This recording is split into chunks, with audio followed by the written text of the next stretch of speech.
اللہ تعالیٰ قرآن مجید میں ایک مقام پہ ارشاد فرماتا ہے وما اصابکم من مصیبہ فبما کسبت ایدیکم ویعفو عن کثیر، جو تمہارے اوپر کوئی مصیبت آتی ہے وہ تمہارے ہاتھوں کی کمائی ہے، تمہاری اپنی کرتوتوں کا نتیجہ ہے، اور اللہ تعالیٰ بہت ساری چیزوں سے درگزر فرماتا ہے۔ یہ اس کی کرم نوازی ہے کہ وہ درگزر فرماتا ہے اور کبھی کبھی گرفت کرتا ہے۔ اگر وہ ہر کوتاہی پر گرفت کرنے لگے تو قرآن مجید میں ایک دوسرے مقام پہ ارشاد فرمایا کہ لوگوں کے ظلم کی وجہ سے، بے جا کاموں کی وجہ سے اللہ اگر گرفت کرنے لگے تو زمین کی چھاتی پر ایک چوپایا بھی زندہ نہ بچ پائے۔ تو اللہ جل شانہ اپنے بندوں کو معاف بھی فرماتا ہے اور ان کی گرفت بھی کرتا ہے۔ پچھلی امتیں جب گناہوں میں مبتلا ہوتی تو ان کو تنبیہات کی جاتی، ان کو سمجھایا جاتا انبیاء علیہم السلام کے ذریعے سے، اور انہیں چھوٹے عذاب کے جھٹکے دے کر کے تنبیہ کی جاتی۔ لیکن جب وہ قومیں نہ سنبھلتی تو اللہ تعالیٰ جل شانہ ان کے اوپر عذاب استیصال نازل کرتا۔ عذاب استیصال یہ ہے کہ وہ قومیں وجود سے مٹا دی جاتی۔ اس امت پر اگرچہ یہ کتنے بڑے جرم ہی کیوں نہ کریں، ان پر عذاب استیصال نہیں آئے گا۔ اللہ کے محبوب صلی اللہ علیہ وآلہ وسلم کا پاکیزہ وجود اور حضور کی رحمت کی تنی ہوئی چادر ہمارے لیے بچاؤ کی ضامن بن جاتی ہے، اور ہم اللہ تعالیٰ کی طرف سے آنے والے عذابوں سے بچ جاتے ہیں۔ کفار مکہ نے باقاعدہ مطالبہ کیا، اے اللہ اگر تیرا یہ رسول سچا ہے فامطر علینا حجارۃ من السماء، تو آسمان سے ہمارے اوپر پتھر نازل کر۔ تو حضور صلی اللہ علیہ وآلہ وسلم کے رب نے کیا جواب دیا؟ وما کان اللہ لیعذبہم وانت فیہم، محبوب اللہ کی یہ شان نہیں ہے کہ تو ان کے اندر رہتا ہو اور میں ان پر عذاب نازل کروں۔ حالانکہ پچھلی امتوں پر عذاب نازل ہوا اور یہ امت خود عذاب مانگ رہی ہے۔ کفار نے عذاب طلب کیا لیکن کہا کہ محبوب تیری وجہ سے میں ان پر عذاب نازل نہیں کروں گا، اگر ان کی رحمت نہ ہو درمیان میں ابھی آگ لگ جائے دونوں جہاں میں۔ تو وہ عذاب استیصال جو قوموں کے وجود کو مٹا دیتا ہے، امت مصطفیہ پر، حضور علیہ السلام کے غلاموں پر وہ کبھی بھی نہیں نازل ہوگا۔ لیکن آزمائشیں، ابتلائیں اور سزائیں ان کو وقفے وقفے سے دی جاتی ہیں تاکہ یہ سنبھل جائیں اور اپنے اعمال کو درست کریں اور اپنا محاسبہ کریں۔ اگر وہ اس کے باوجود بھی نہ سمجھیں تو اللہ تعالیٰ جل شانہ کی سخت ناراضگی کا موجب ہے۔ اہل ایمان پر جو ابتلائیں آتی ہیں، جو آزمائشیں آتی ہیں، اس پر جب وہ صبر کرتے ہیں اور اللہ کی طرف رجوع کرتے ہیں تو ان کو اس کا اجر اور اس کا صلہ دیا جاتا ہے۔ حضور نبی رحمت صلی اللہ علیہ وآلہ وسلم نے ارشاد فرمایا کہ مومن کے پاؤں میں کانٹا بھی چبھتا ہے تو وہ بھی اس کے گناہوں کا کفارہ بنتا ہے، وہ بھی اس کے لیے بہتری کا ضامن بن جاتا ہے۔ تو جو وبائیں آتی ہیں، تکلیفیں آتی ہیں، تو وہ اس کے لیے بہتری کی ضامن ہوتی ہیں۔ اسی لیے تو وباؤں سے جو اللہ پر یقین رکھتے ہوئے انتقال کرتے ہیں وہ شہید کے زمرے میں آتے ہیں۔ کتنا بڑا درجہ ہے شہادت کا، لیکن ان کو یہ نصیب ہوتا ہے۔ وہ اپنے آپ کا محاسبہ کرتے ہیں۔ کیسے ہمیں پتہ چلے کہ جو مصیبت ہمارے اوپر آئی ہے وہ سزا ہے یا ابتلا ہے؟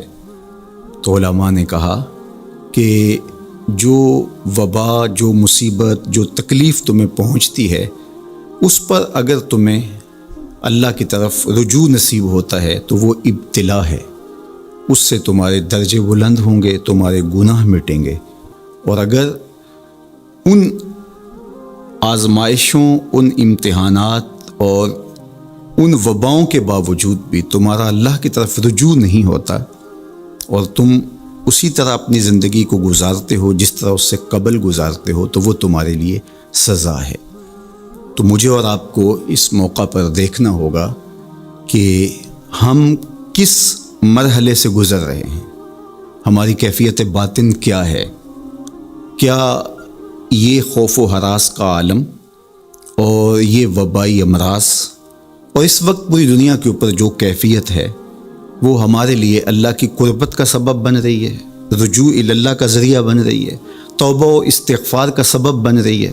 ہم اللہ تعالیٰ جل شانہ کی قربت حاصل کرنے کے لیے کوشاں ہو گئے ہیں، یا کہ ہمارے رویے، ہمارا طرز زندگی اور ہمارا انداز معاشرت بالکل تبدیل نہیں ہوا اور ہم جس طرح کی زندگی پہلے گزار رہے تھے اس طرح کی ہی زندگی بسر کر رہے ہیں؟ تو پھر یہ ہمارے لیے سزا ہے، ورنہ ہمارے لیے ابتلا ہے، آزمائش ہے، امتحان ہے، اور ہم اس میں اللہ کی قربت کے ذریعے سے اللہ کی پناہ میں آ کے سرخرو ہو رہے ہیں، کامیاب اور بامراد ہو رہے ہیں۔ یہاں ہمیں دیکھنا ہوگا کہ اس وقت سسکتی انسانیت کے لیے ہمارا رویہ کیا ہے۔ کیا ہم نے اشیاء خورد و نوش سے لے کر کے ضروری ادویات تک اور انسانی ضرورت کے لیے اس وبا سے بچنے کے لیے جو ماسک پہنا جاتا ہے اس کو حصول زر کا ذریعہ بنایا، یا کہ ہم انسانیت کی خدمت کے لیے اس وقت میدان عمل میں موجود ہیں؟ تو ہم اپنے عمل سے، اپنے رویے سے اپنے آپ کو جج کر سکتے ہیں، اپنے آپ کو دیکھ سکتے ہیں۔ اقبال نے کہا تھا اپنے دل سے پوچھ، ملا سے نہ پوچھ۔ تو ہمیں اپنے اندر سے فتویٰ ملتا ہے ہم کس جگہ پہ کھڑے ہیں، تو ہمیں اس حوالے سے اپنے آپ کو دیکھنا چاہیے۔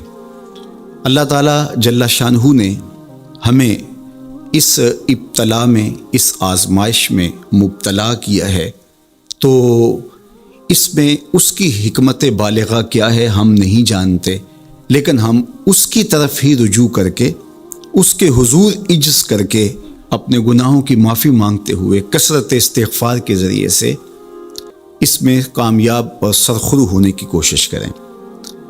اللہ جل شانہ کے محبوب علیہ السلام نے ہمیں مشکلات سے صبر کے دامن کو تھام کر گزرنے کی تلقین کی ہے، اور صبر اجر کا ضامن بنتا ہے، اور اگر بے صبری کے ذریعے سے اور واویلے کے ذریعے سے ہم وقت گزارتے ہیں تو تکلیف تو اس سے کم نہیں ہوتی، لیکن اجر برباد کر بیٹھتے ہیں۔ ہمیں ایسی مشکل گھڑیوں میں صدقہ و خیرات کے ذریعے سے اللہ کی قربت اختیار کرنے کا حکم دیا گیا۔ فرمایا گیا داؤ مرداکم بالصدقہ، اپنے مریضوں کا علاج صدقے سے کرو، تمہارے امراض کا علاج صدقے میں چھپا ہوا ہے۔ جب تم صدقہ کرتے ہو تو مشکلیں ٹلتی ہیں، تکلیفیں دور ہوتی ہیں، اور پھر تضرع کے ساتھ، زاری کے ساتھ، دعاؤں کے ساتھ، التجاؤں کے ساتھ اللہ کے حضور پیش ہو جاؤ۔ تم امتحان گاہ میں کھڑے ہو، وَاسْتَقْبِلُوا أَمْوَاجَ الْبَلَاءِ بِالدُّعَاءِ وَالتَّضَرُّعِ، فرمایا کہ بلاؤں اور آزمائشوں کی موجیں جب تمہاری طرف بڑھ رہی ہوں تو تم تضرع اور زاری کے ساتھ اللہ کی مدد اور اللہ کی پناہ لے لو، اور جب تم اس کی پناہ میں آ جاؤ گے تو پھر تکلیفیں تمہارا کچھ نہیں بگاڑ سکتی، تمہارے درجے بلند ہوں گے اور تمہاری خطاؤں سے اللہ درگزر فرمائے گا، اور تمہارے لیے راحتوں کے، کرم نوازیوں کے در کشادہ ہوں گے۔ اللہ جل شانہ کی بارگاہ میں ہم دعا بھی کریں، کثرت کے ساتھ استغفار بھی طلب کریں، چونکہ استغفار ہمارے لیے تریاق کا درجہ رکھتا ہے، بالخصوص جب ہم ان حالات میں ہیں۔ حضرت سیدنا عمر رضی اللہ تعالی عنہ فرماتے ہیں لو نزلت صاعقۃ من السماء ما اصابت مستغفرا، آسمان سے کڑکتی ہوئی بجلیاں بھی نازل ہوں تو جو استغفار کر رہا ہوگا وہ ان سے محفوظ رہے گا۔ تو استغفار کرنے والا اللہ جل شانہ کی پناہ میں آ جاتا ہے، اس کی حفاظت کے حصار میں آ جاتا ہے۔ حضرت امام شافعی علیہ رحمہ فرماتے ہیں کہ میری زندگی کا نچوڑ، میں نے جو دین پڑھا ہے، دین سمجھا ہے، تو اس کا خلاصہ یہ ہے کہ ما رأیت انفع للوباء من التسبیح، وباؤں اور ابتلاؤں کے اندر تسبیح سے بہتر میں نے کوئی وظیفہ نہیں پایا ہے۔ تو جب آپ اللہ کی تسبیح بولتے ہیں، اس کی پاکی بولتے ہیں، تو آپ اللہ کی رحمتوں کے حصار میں آ جاتے ہیں، اس کی پناہ میں آ جاتے ہیں۔ تو اللہ تعالیٰ جل شانہ آپ سے مصیبتوں کو اٹھا لیتا ہے، تکلیفوں کو اٹھا لیتا ہے۔ تو استغفار طلب کیجئے، اللہ کی تسبیح بولیے اور قرآن مجید کی کثرت کے ساتھ تلاوت کیجئے۔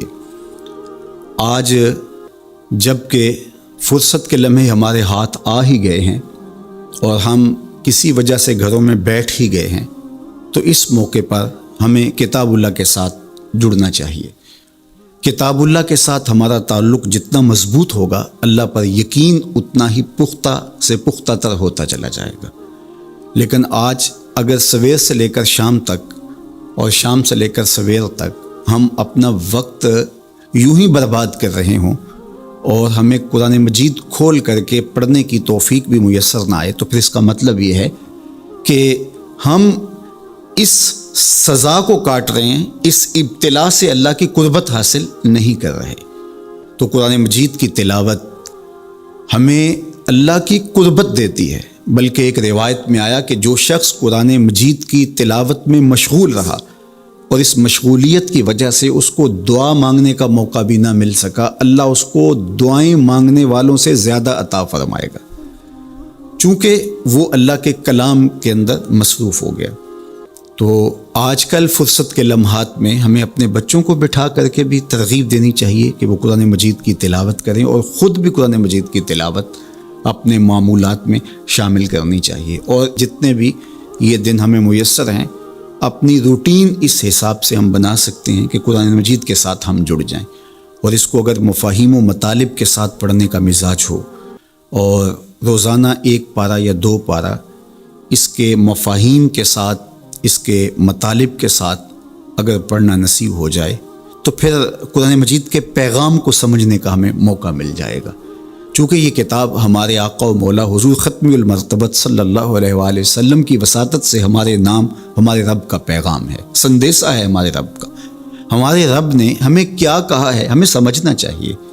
دنیا کے کسی ایسے ملک سے میرے اور آپ کے نام کوئی خط ہو اور اس زبان میں ہو جو زبان میں نہیں جانتا، تو اتنی دیر تک میں چین سے نہیں بیٹھتا، آپ چین سے نہیں بیٹھتے جب تک اس کے مندرجات معلوم نہیں کر لیتے، اس میں خوشی کی خبر ہے یا کوئی غم کا قصہ ہے، یہ خط میرے نام کیا پیغام لے کر آیا ہے۔ تو صاحب یہ قرآن حضور کی معرفت، ہمارے نام، ہمارے رب کا خط ہے۔ تو ہمیں دیکھنا ہوگا کہ اس کتاب نے ہمیں کیا پیغام دیا ہے، اس کتاب کا حکم نامہ ہمارے نام کیا ہے، اور پھر ہم اس کتاب کو اپنی زندگی میں اتار کر کے اپنے شب و روز کے اندر شامل کر کے اس کی تعلیمات کو ایک پاکیزہ اور ستھرے مسلمان بن کے ابھر سکتے ہیں۔ تو اس موقع سے بھرپور فائدہ ہمیں حاصل کرنا چاہیے۔ اس کی تلاوت بھی کریں، خالی تلاوت بھی قرآن مجید کی تمہیں محرومیوں سے نکالے گی۔ حضرت اقبال علیہ الرحمہ نے اپنے ایک دوست کو خط لکھا کہ قرآن مجید اگر مفاہیم و مطالب کے ساتھ تمہیں نہیں بھی پڑھنا آتا تو پھر بھی اس کی تلاوت کو معمول زندگی بناؤ، اس لیے کہ ناظرہ قرآن پڑھنے سے بھی قلب کا تعلق حضور کے قلب اطہر سے جڑتا ہے، حضور سے قربت نصیب ہوتی ہے اس کتاب کے پڑھنے سے، اس کی تلاوت کرنے سے، چونکہ یہ حضور کے قلب اطہر پہ نازل ہوا ہے، حضور کے سینہ اقدس پہ نازل ہوا ہے، تو اس سے تعلق حضور کے قلب اطہر کے ساتھ جڑنا ہے۔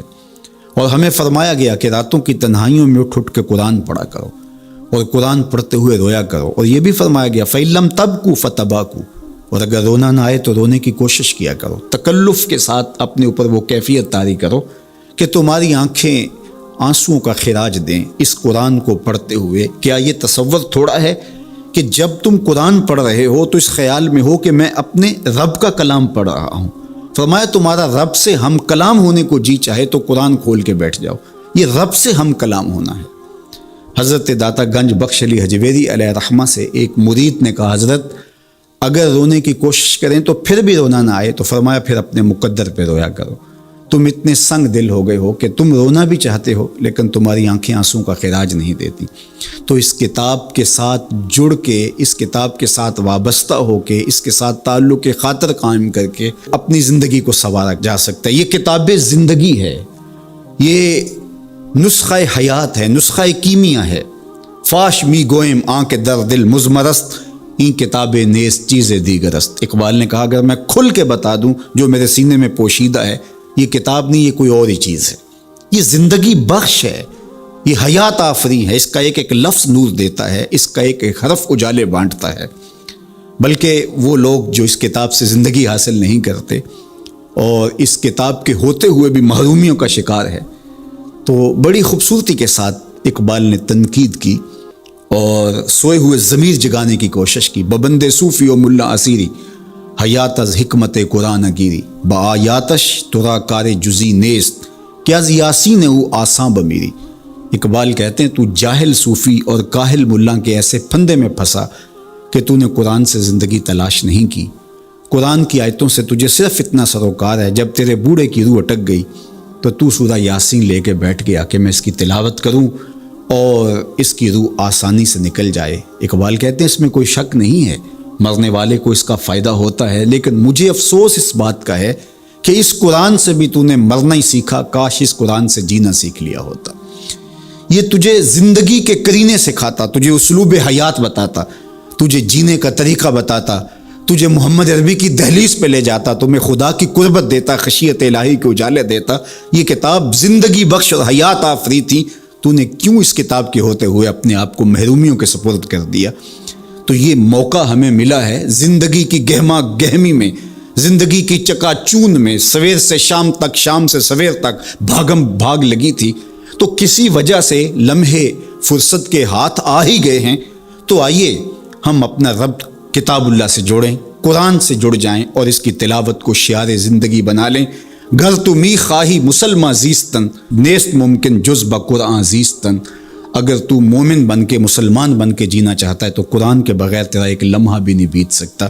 تو اس کتاب کے ساتھ ہمیں وابستہ ہونا چاہیے، روزانہ 1-2 پارے خود بھی پڑھنے چاہیے اور اپنے بچوں کو بھی اس کی ترغیب دینی چاہیے۔ روزانہ ہماری صبح کا آغاز تلاوت کلام مجید سے ہو تو زندگی کتنی خوشگوار، پر نور، تاباں اور منور ہوگی۔ تو اس موقع پر میں مشورہ دوں گا اپنے جملہ ناظرین سے، سامعین سے، کہ وہ کتاب اللہ کے ساتھ جڑ جائیں اور یہ کتاب دیکھنا کہ کیسے موتی اچھال کے تمہاری گود میں ڈالتی ہے۔ یہ دنیا کی واحد کتاب ہے جو اپنے قاری کو اس کے نفسیات کے مطابق، اس کے مبلغ علم کے مطابق، اس کے ظرف کے مطابق اس کو عطا کرتی ہے۔ دنیا کی کتنی کتابیں ہیں جو ایک عام شخص کے لیے تو دلچسپ ہیں، لیکن جو علم کی بلندیوں پر اڑ رہا ہے تو اس کے لیے اس کتاب میں کچھ بھی نہیں ہوتا۔ اور کتنی کتابیں ہیں جو اہل علم کے لیے تو سرمایہ ہیں، لیکن جو نچلے درجے کا عام شخص ہے اس کو اس کی سمجھ ہی نہیں آتی۔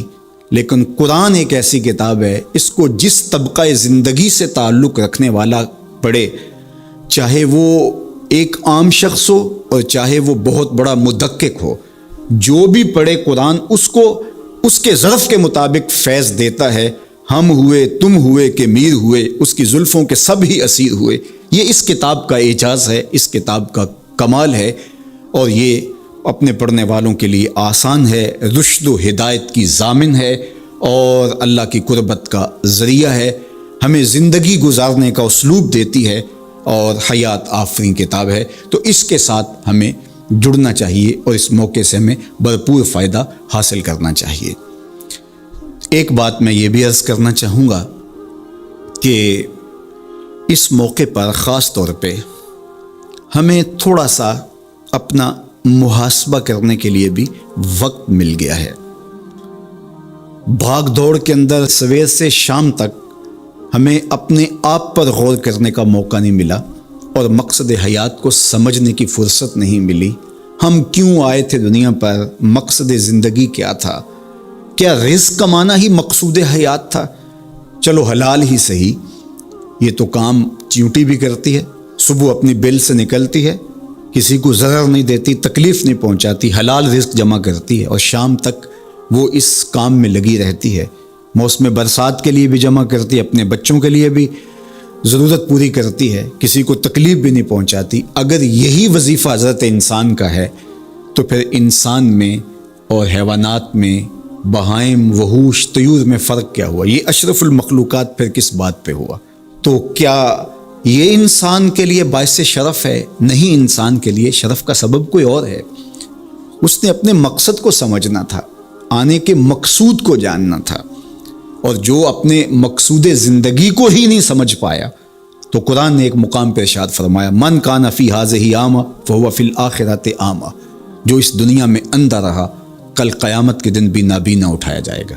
اس سے ان آنکھوں کی بے نوری مراد نہیں ہے، وہ تو حدیث پاک میں آتا ہے جو آنکھوں سے آزمایا گیا، ان دو محبوب چیزوں سے آزمایا گیا، تو اس کو اللہ تعالیٰ اس کے بدلے میں قیامت کے دن اجر دے گا، صلہ دے گا۔ دنیا کے اوپر اگر کسی کو بینائی نہیں دی گئی تو کتنی بڑی آزمائش ہے، جہاں اندھیرا ہے، کائنات کی رنگینیاں، خوبصورتیاں، کائنات کا جمال، یہ کیا کچھ ہے کائنات کے اندر، لیکن وہ کچھ نہیں دیکھ پایا۔ اب وہ ایک عجیب اذیت سے تو گزرتا ہے لمحہ لمحہ، تو اس کا صلہ اس کو اس کے بدلے میں آخرت میں دیا جائے گا۔ تو یہ نہیں کہ دنیا کے اوپر نابینا تھا کوئی، ان ظاہری آنکھوں میں روشنی نہیں تھی تو قیامت کے دن بھی نابینا اٹھایا جائے، اس کا کیا قصور؟ اس سے مراد دل کا نابینا ہونا ہے، جو اس دنیا میں اندھا رہا، جس کے دل نے اللہ کی معرفت کا نور نہ پایا، جو مقصد زندگی نہ سمجھ پایا، جو مقصد زیست نہ سمجھ پایا، میں دنیا پہ آیا کیوں تھا۔ وہ کیا خوب کہا تھا اکبر الہآبادی نے، کیا بتائیں احباب کیا کار نمایاں کر گئے، بی اے کیا، نوکر ہوئے، پینشن ملی اور مر گئے۔ زندگی کا یہ مقصد تو نہیں ہے۔ تو زندگی کسی کام کے لیے ہم اللہ کی معرفت حاصل کریں، اپنی زندگی کے مقصود اور مدعا کو سمجھیں کہ ہم کیوں تخلیق کیے گئے، اور ہمیں فہم و فراست اور عقل و خرد سے کیوں نوازا گیا۔ تو وہ مقصد اگر ہم نے نہیں پایا تو اس موقع پہ ہمیں اپنا محاسبہ کر کے غور کرنا ہوگا اور اپنی زندگی کی راہوں کو درست کرنا ہوگا۔ اللہ کے حضور رجوع کریں، سچی توبہ کریں۔ آج یہ تھوڑے سے حالات دیگر گوں ہوئے اور موت آنکھوں کے سامنے رقص کرتی ہوئی نظر آئی۔ ابھی تو ہم نے سوشل میڈیا پہ مختلف لوگوں کی موت کے رقص کو دیکھا، ہم نے الیکٹرانک میڈیا کے اوپر مختلف ممالک کی خبریں دیکھیں اور دل لرزنے لگے۔ اور جب اپنی آنکھوں کے سامنے ان لوگوں نے یہ مناظر دیکھے ہوں گے تو کیا عالم ان کا ہوگا اور کیا کیفیت ان پر بیتی ہوگی، اور کس کرب سے، کس اذیت سے وہ گزرے ہوں گے۔ اور ہزاروں انسانوں میں سے کوئی ایک شخص آغوش موت میں اترا، اور اس کی سسکیاں اور آخری لمحے اس کی تڑپ اور اس کی بے چینیاں اور اس کے خاندان کی محرومیاں اور ان کی آنکھوں سے برستے ہوئے آنسو دل لرزا دیتے ہیں۔ تو ذرا 2 لمحوں کے لیے تصور کر لیجئے کہ اربوں انسان ہیں، تو چند ہزار لوگ آغوش موت میں اترے تو ہمارا وجود لرزنے لگا، تو وہ لمحہ کتنا دردناک ہوگا جب یہ زمین بھی لپیٹی جا رہی ہوگی، جب آسمان بھی لپیٹا جا رہا ہوگا، اور ہر ذی روح اس دنیا سے رخصت ہو رہا ہوگا، اور خوف قیامت اور قیامت کا وہ زلزلہ، وہ جھٹکا، اپنے اطراف میں دائیں بائیں آگے پیچھے لاشیں گرتی نظر آئیں گی، اور پھر جسموں کے پرزے اڑتے ہوئے دکھائی دیں گے۔ اذا زلزلت الارض زلزالها واخرجت الارض اثقالها وقال الانسان ما لها یومئذ تحدث اخبارها۔ وہ داروگیر کے لمحے، وہ ایک خوفناک چنگھاڑ اور چیخ، وہ اتنا دردناک لمحہ ہوگا کہ ہول قیامت سے پیدا ہوتے ہوئے بچے کے بال سفید ہو جائیں گے۔ وہ اتنا دردناک لمحہ ہوگا۔ تو وہ لمحہ بھی آنے والا ہے، اور ہم سب لوگ آغوش موت میں اترنے والے ہیں۔ اگر اس وبا سے میں اور آپ بچ کے نکل بھی جاتے ہیں تو کیا موت سے ہم بچ پائیں گے؟ تو یہ ہمارے لیے ایک جھنجھوڑنے کا لمحہ ہے، ہمیں تنبیہ کی جا رہی ہے، یہ تازیانہ عبرت ہے ہمارے لیے، اور ہم اپنی آخرت کی بہتری کے لیے کوشش کر لیں اور دیکھیں کہ یہ لمحات زندگی کے اور یہ گھڑیاں جو آج ہمیں میسر ہیں، ایک وقت آئے گا یہ بھی میسر نہیں ہوں گی، اور اگر آج ہم نے عبرت حاصل نہ کی تو پھر سوائے ہاتھ ملنے کے کچھ نہیں ہوگا۔ وہ ایک فقیر تھا، بازار سے گزر رہا تھا تو لوگوں کو دنیا میں کھوئے ہوئے دیکھا تو دل میں رحم جاگا، تو ان کو سمجھایا کہ یہ سب کچھ دنیا ہی نہیں ہے، اس دنیا کے بعد بھی کوئی جہاں ہے، تم نے کسی کے حضور پیش ہونا ہے اور اپنے اعمال کی جواب دہی تمہارے کندھوں پہ ہے، تو آؤ اپنی آخرت کو یاد کرو اور اپنے رب سے تعلق جوڑ لو۔ لوگوں نے کہا جا بابا کام کر، تجھے کیا پتہ کہ دنیا کی لذتیں کیا ہیں اور ہم کس کام کاج میں لگے ہیں، جا اپنا کام کر۔ وہ شخص دل برداشتہ ہو گیا، وہاں کھڑا ہو کے آنسو بہانے لگا۔ کوئی شخص گزرتا ہوا رکا تو اس نے ایک شخص کو روتے ہوئے دیکھا تو رک کے کہنے لگا کہ کسی نے تجھے تنگ کیا ہے، کسی نے تیرے اوپر کوئی زیادتی کی ہے، تم کیوں رو رہے؟ اس نے کہا کسی نے کوئی زیادتی نہیں کی، بس ان کے رویے نے رلا دیا۔ کہا کیا ہوا؟ کہا گزر رہا تھا، ان کو دنیا میں کھوئے ہوئے دیکھا، دل میں خیال جاگا کہ ان بندوں کی اور رب کی صلح نہ کروا دوں۔ تو کہا پھر کیا بنا؟ کہا وہ تو مان گیا تھا، یہی نہیں مانے۔ وہ تو کہتا تھا لے آ میری دہلیز پہ، میں سارے گناہ معاف کر دوں گا۔ التائب من الذنب کمن لا ذنب لہ، گناہ سے توبہ کرنے والا ایسا ہو جاتا ہے جس طرح اس نے گناہ کیا ہوا ہی نہیں۔ نامہ اعمال سے بھی گناہ مٹا دیے جاتے ہیں، فرشتوں کی یادداشتوں سے بھی محو کر دیے جاتے ہیں، اور گناہ جس جگہ پہ کیے زمین گواہ ہوتی ہے، ہاتھ پاؤں گواہ ہوتے ہیں، سب جگہوں سے محو کر دیے جاتے ہیں۔ اور گناہ سے توبہ کرنے والا ایسے ہوتا ہے جیسے اس نے ابھی ماں کے پیٹ سے جنم لیا ہو۔ تو کہا وہ تو کریم ہے، سورج ابھی مغرب سے طلوع نہیں ہوا، رحمت کا در کشادہ ہے، توبہ کا دروازہ بند نہیں ہوا، تو میرا خیال تھا ان بندوں کی اور رب کی صلح کروا دوں۔ تو وہ تو مانتا تھا، ہم تو مائل بکرم ہیں، کوئی سائل ہی نہیں، لیکن ان سے بات کی تو یہ نہیں مانے۔ خیر وقت گزر گیا، وہی شخص ایک دن کے بعد قبرستان کے قریب سے گزرا تو وہی فرد وہاں روتا ہوا پایا گیا۔ تو اس نے پھر اپنی گاڑی، اپنی سواری روکی اور کہا بابا عجیب شخص ہے، بازاروں میں بھی روتا ہے، قبرستانوں میں بھی روتا ہے، آج کیا مسئلہ تجھے ہوا؟ کہا مسئلہ وہی میرا کل پرسوں والا ہے۔ کہا کیا ماجرا ہوا؟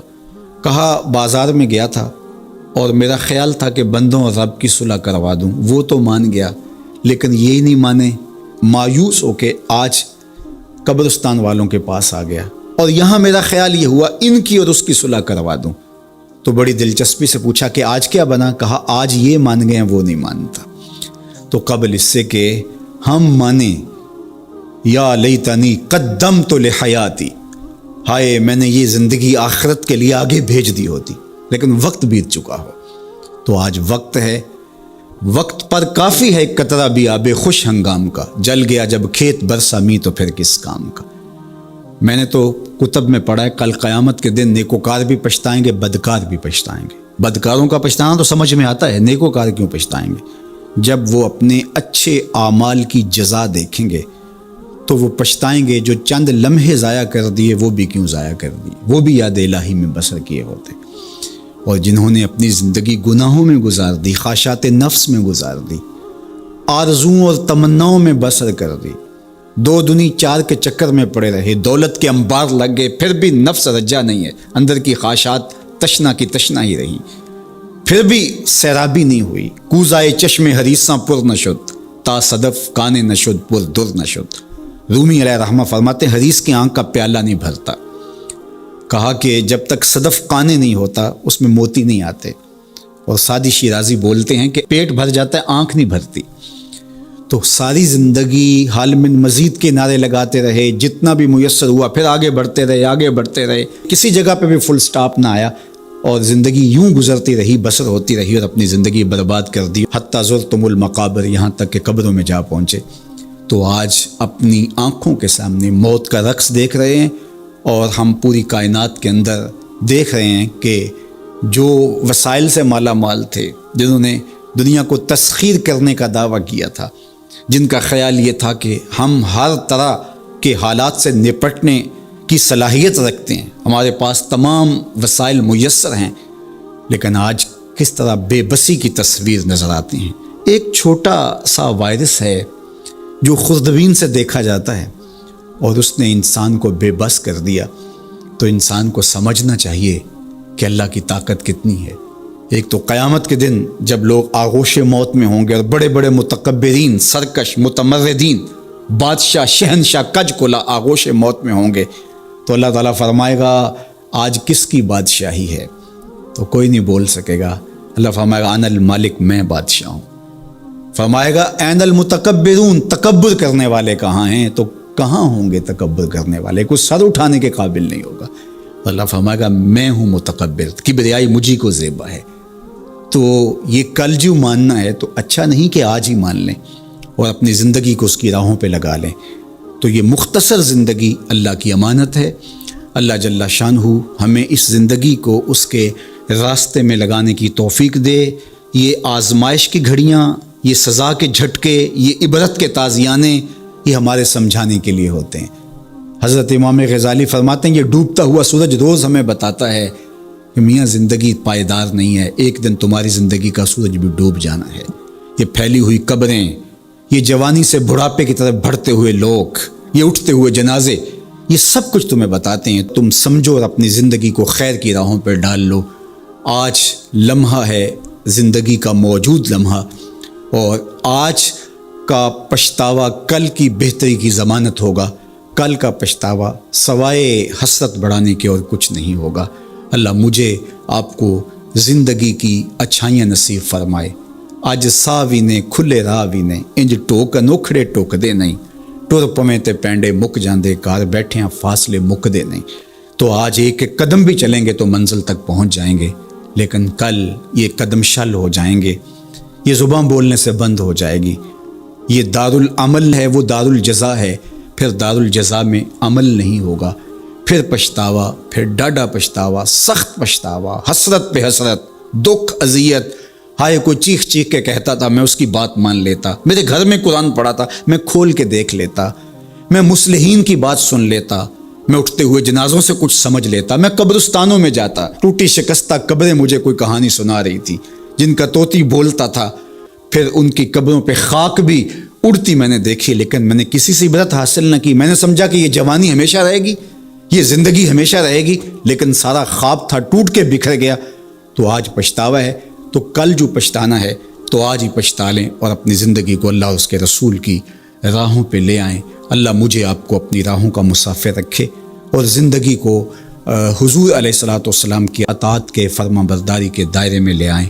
وآخر دعوانا ان الحمد للہ رب العالمین، الحمد للہ رب العالمین، والصلاۃ والسلام علی اشرف الانبیاء والمرسلین۔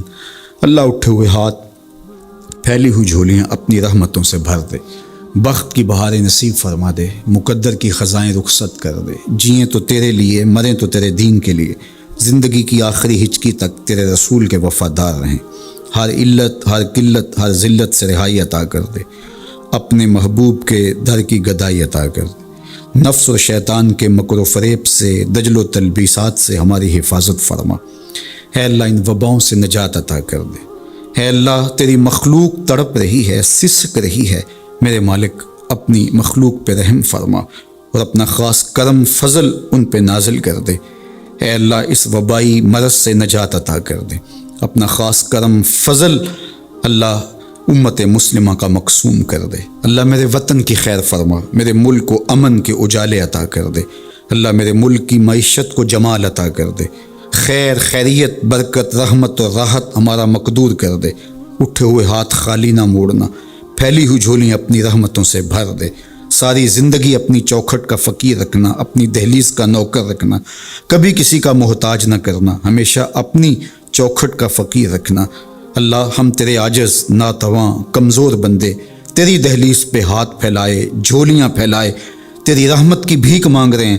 میرے مالک اپنے کرم سے ہماری جھولیاں اپنی رحمتوں سے بھر دے۔ اس وبائی مرض سے اہل وطن کو، پورے عالم کو نجات عطا کر دے۔ اے اللہ اس مرض کو دور کر دے، اس کو ہواؤں میں اڑا دے، دنیا کے افق سے اس کو غائب کر دے۔ اللہ جو موجود ہے اس کے لیے اپنے کرم سے دوائیں نصیب فرما۔ اے اللہ اپنا خاص کرم فضل اس وطن پاکستان کے شامل حال فرما، جو مسیحا قوم کے اس وقت اس بیماری کے ساتھ نبرد آزما ہیں اور مشکل حالات کے اندر مریضوں کی دیکھ بھال کر رہے ہیں، اللہ ان ڈاکٹرز کو حفاظتوں کے حصار میں رکھنا۔ ہماری پاک فوج، ہماری پولیس اور ہمارے ادارے جس طرح اس مشکل گھڑی میں قوم کے ساتھ آ کھڑے ہوئے، اپنی جانوں کو ہتھیلیوں پہ رکھ کے اے اللہ ان کی حفاظت فرما، ان کے اہل و عیال کی حفاظت فرما، ان کے بچوں کی حفاظت فرما، ان کی نسلوں کو خوشبودار رکھنا اور اپنی پناہوں کا حصار عطا کرنا۔ اللہ میرے وطن میں نظام رسول کی بہاریں پیدا کر دینا۔ اللہ خیر اور بھلائی مقسوم کر دینا۔ اے اللہ سسکتی انسانیت کا یہ درد دیکھ کر کے دنیا کے جو کارپرداز ہیں ان کو یہ سوچنے کی توفیق دے کہ کشمیر میں، القدس میں اور دیگر بلاد اسلامیہ کے اندر سسکتی انسانیت کیسے وقت کاٹتی ہے، اور دنیا کے اوپر امن کے لیے پائیدار کوششیں کرنے کی توفیق عطا فرما۔ اللہ ہمارے اٹھے ہوئے ہاتھ خالی نہ موڑنا۔ جملہ ناظرین کی جتنی دعائیں ہیں اللہ اپنے کرم سے مستجاب فرمانا۔ بے اولادوں کی جھولیاں اولاد سے بھر دینا، دکھیوں کے دکھ دور فرمانا، پریشان حالوں کی پریشانیاں دور فرمانا، بیماروں کو شفا عطا کر دینا، بے اولادوں کی گودیاں اولاد سے ہری کر دینا، انہیں اولاد نرینہ بھی بخشنا، اولاد مادینہ بھی بخشنا، اور ان پر اپنی خاص رحمات کا نزول کر دے۔ وصلی اللہ تعالی علی النبی الامین وعلی آلہ واصحابہ اجمعین۔